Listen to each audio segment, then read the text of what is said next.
ஓய்வெடுத்த பின் வீட்டு பாடம் எழுதி கொண்டிருக்கிறான். ஆசிரியர் மாணவர்களுக்கு சில வினாச்சொற்களை கொடுத்து அந்த வினாச்சொல் முடியுமாறு சில வினாக்களை எழுதி வரச் சொல்லியிருந்தார். கவினும் தன் அப்பாவிடம் சொல்லி தரும்படி கேட்டு எழுதி கொண்டிருக்கிறான். அப்போது கவினுடைய தாத்தா அங்கே வருகிறார். கவினுடன் பேசிக் கொண்டிருக்கிறார். அவர்கள் என்ன பேசிக் கொண்டிருக்கிறார்கள் பார்க்கலாம் வாருங்கள். காட்சி 1. பங்கு பெறுவோர் அக்கா, கவின், தாத்தா.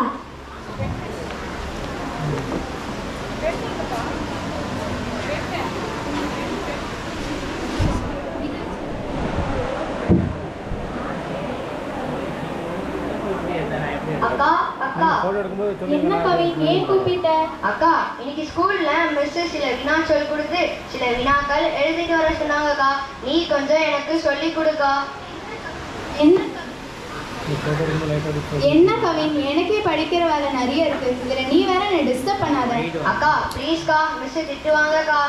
சரி கவின்.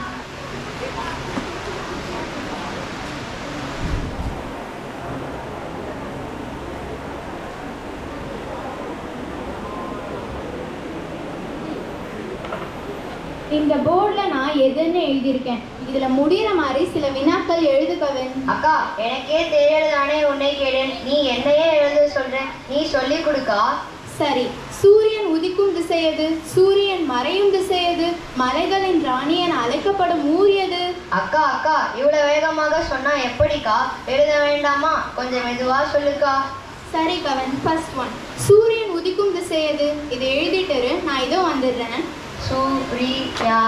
சூரியன். கண்ணு, என்னப்பா பண்ணிட்டு இருக்க? தாத்தா, வீட்டு படம் எழுதிக்கிட்டு இருக்கேன். அப்படியா? சரி சரி, எழுதுப்பா. நீ நல்லா படிச்சு பெரிய ஆளா வரணும்பா. சரி தாத்தா. கண்ணு, இந்த பலகையில என்னமோ எழுதிருக்கேன், அது என்ன கண்ணு? எது தாத்தா? அதான் கண்ணு, இதுல என்ன எழுதிருக்குன்னு கேட்டேன். எது தாத்தா? அடே, இதுல என்ன எழுதிருக்கு? எது தாத்தா? அடடா, இவங்க அப்பா எவ்வளோ கஷ்டப்பட்டு படிக்க வைக்கிறான். இந்த பிள்ளைக்கு இது கூட தெரியலையே. ஒரு வேலை கண்ணுக்கு இன்னும் தெரியலையோ என்ன? அடே, இதுல என்ன எழுதிருக்குன்னு கேட்டேன். அது கூடவா உனக்கு புரியல? சும்மா எது தாத்தா எது தாத்தான்னு கேட்டுட்டே இருக்க. உனக்கு படிக்க தெரியாதா? தாத்தா, இந்த போர்டுல எது எழுதிருக்கு அதுதான் நான் சொன்னேன். எனக்கு படிக்க தெரியும், உங்களுக்கு தான் படிக்க தெரியல. போங்க தாத்தா. அக்கா அக்கா, தாத்தாவுக்கு படிக்கவே தெரியலக்கா. ஒரு சின்ன பையன் எனக்கு படிக்க தெரியலன்னு சொல்லிட்டு போயிட்டானே. நாம மலைக்கு கூட பள்ளிக்கூடம் பக்கம் ஒதுங்கினது இல்லையே. இப்ப வருத்தப்பட்டு என்ன ஆக போகுது?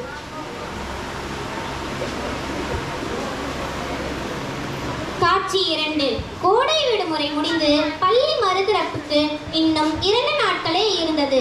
மற்ற பள்ளிகள் எல்லாம் திறந்து 10 நாட்கள் ஆயிற்று.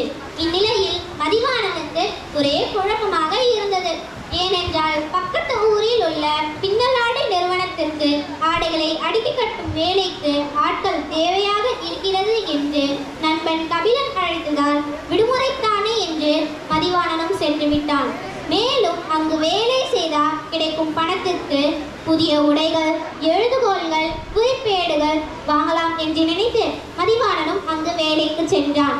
இன்னும் 2 நாட்களில் பள்ளி திறக்கப் போவதால் பள்ளிக்கு செல்வதா வேலைக்கு செல்வதா என்று பேருந்து நிறுத்தத்தில் நின்று யோசித்துக் கொண்டிருந்தான். அப்போது கபிலனும் சில சிறுவர்களும் அங்கு வந்தனர். அவர்கள் என்ன பேசிக் கொண்டிருக்கிறார்கள், மதிவாணனின் மனம் எவ்வாறு மாறியது என்பதை பார்க்கலாம் வாருங்கள். இடம் பேருந்து நிறுத்தம். பங்கு பெறுவோர் மதிவாணன், கபிலன், தாத்தா மற்றும் சிறுவர்கள். என்ன சிந்தனையடா மதி? 2 நாள்ல பள்ளி திறக்க போகுது. பள்ளிக்கு போகணும்ன்ற கவலையா? கவலைலாம் இல்லடா, முடிவு பண்ணணும். என்ன முடிவு? பள்ளிக்கு போறதா இல்ல பின்னலாடை நிறுவனத்துக்கு போறதான்னு. நாங்கெல்லாம் பின்னலாடை நிறுவனத்துக்கு தான் போக போறோம். நான் முடிவு பண்ணிட்டேன். எனக்கு ஒரே குழப்பமா இருக்கு கபிலா. என்னடா குழப்பம்? வார சம்பளம், திரைப்படம் பார்க்க காசு கிடைக்குது. சாயங்காலமானா பரோட்டா, இடையில போண்டா, வடை, தேநீர்னு ருசியா சாப்பிட முடியுதுல. சந்தோஷமா தானே இருக்கும்? சந்தோஷமா தான் இருக்கு. ஆனா என்ன ஆனான்னு இழுக்கிற? இந்த வேலை செய்யறத கேவலமா நினைக்கிறியா? வேலை செய்யறத கேவலமா நினைக்கல. படிக்கிற வயசுல வேலை தேவையா? எனக்கு நிறைய படிக்கணும், வெளிநாட்டில் போய் வேலை செய்யணும் அப்படின்னு கனவுகள் இருக்கு கபிலா. சரி, இப்ப நீ என்ன சொல்ல வர? கல்வி அறிவு முதன்மையானது. படிச்சு ஒரு பட்டமாவது வாங்கணும் கபிலா. அதோ அங்க பாரு, அந்த விளம்பர பலகையில் இருக்கிற அம்பேத்கர் மாதிரியும் அப்துல் கலாம் மாதிரியும் வாழ்க்கையில உயரம்னா படிப்பு வேண்டும். படிப்பு தான் அடிப்படை. இவர்கள் பேசிக் கொண்டிருக்கும் போது ஒரு முதியவர் அங்கு வந்தார். அப்போது ஒரு பேருந்து அங்கு வந்து நின்றது.